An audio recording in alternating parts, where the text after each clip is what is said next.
अहम खबर है, खारियां गैरिजन में 8वां Pakistan army team spirit competition मुकम्मल हो गया। 8वें Pakistan army team spirit competition की अख्तामी तकरीब में army chief general Syed Asim Munir ने बहैसियत मेहमान खुसूसी शिरकत की।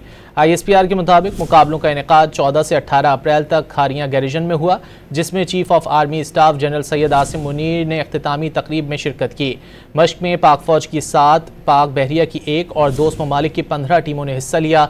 दोस्त ममालिक में बहरीन, चीन, सऊदी अरब, अमरीका, तुर्की, उज़्बेकिस्तान शामिल थे।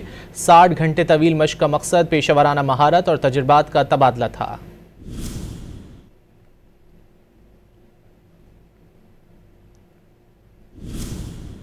अहम खबर है, खारियां गैरिजन में 8वां Pakistan army team spirit competition मुकम्मल हो गया। 8वें Pakistan army team spirit competition की अख्तामी तकरीब में army chief general Syed Asim Munir ने बहैसियत मेहमान खुसूसी शिरकत की। ISPR के मुताबिक मुकाबलों का इनेकाद 14 से 18 अप्रैल तक खारियां गैरिजन में हुआ, जिसमें chief of army staff general Syed Asim Munir ने अख्तामी तकरीब में शिरकत की। मश्क में पाक फौज की 7, पाक बहरिया की 1 और दोस्त ममालिक की 15 टीमों ने हिस्सा लिया।